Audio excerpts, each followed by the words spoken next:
child's mugshot. The woman and child pictured together.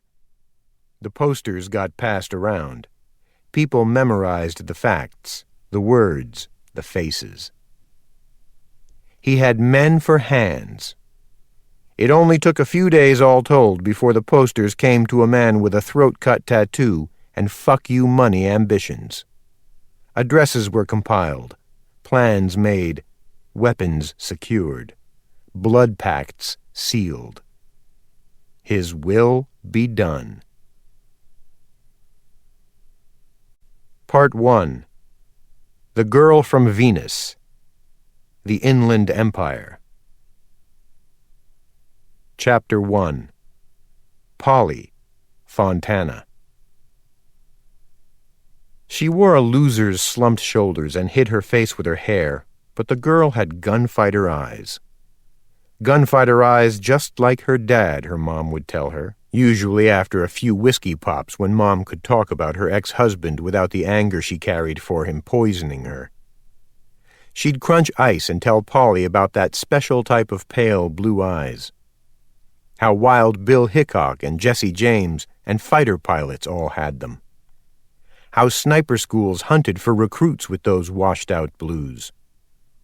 Polly didn't tell her mother what she really thought, but if she had, she would have said all that stuff about gunfighter eyes sounded like bullcrap. Polly couldn't have gunfighter eyes because she wasn't a gunfighter. Polly did no violence, not to anything but the skin around her fingernails and the flesh of her lips, both of which she chewed raw. So Polly didn't think much about gunfighter eyes. At least she didn't until the day she walked out the front door of Fontana Middle School and stood there staring into her father's eyes. Gunfighter eyes, no lie. They were faded blue just like her own, but with something under the surface of them that made Polly's heart beat in her neck. Later on she learned that eyes don't only reflect what they're seeing. They also reflect what they've already seen.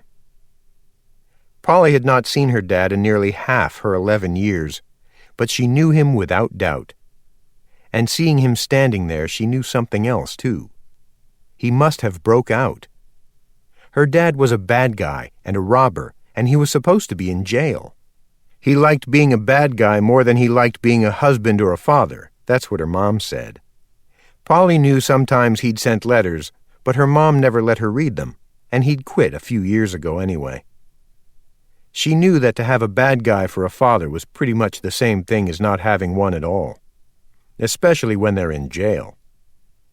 She'd heard Mom say that he still had at least 4 more years left before they'd even think of letting him go, and that was if he had good behavior, a thing her mom doubted very much that Nate McCluskey could ever have. So if he was standing here and not in Susanville, he must have broke out. Polly wondered if she should run, or maybe if she ought to yell for an adult, one of the other parents or a teacher. But she didn't do any of those things. She just stood there, letting the fear freeze her. Maybe she wouldn't have to scream and yell for help. Any grown-up who looked had to see there was something wrong going on. Her dad didn't look like he belonged there with the other parents, who all had soft parent bodies and soft parent eyes. He had a face carved out of pebbled rock and tattoos all over, the kind of stuff the boys in her class drew on the backs of their notebooks, dragons and eagles and men with axes. His muscles seemed so big and sharply drawn, it was like he was missing his skin, like the tattoos were inked right into the muscle.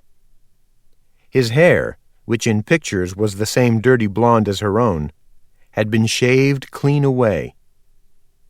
There was a look on his face, one Polly had never seen on it before in the couple of pictures of him she'd found over the years, or her own blurred memories.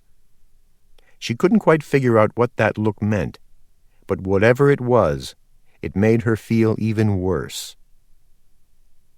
It was a hot day with a dirty sky, and the kids moved quickly to their parents' air-conditioned cars.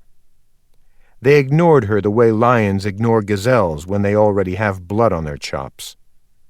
Even in this crazy second, with her escaped convict dad standing over her like something from a hide-your-eyes movie, Polly felt a loser's blessed relief at being passed by. To keep listening to this audiobook, I've left you a link in the description so you can do it, at no cost thanks to Audible's 30-day free trial.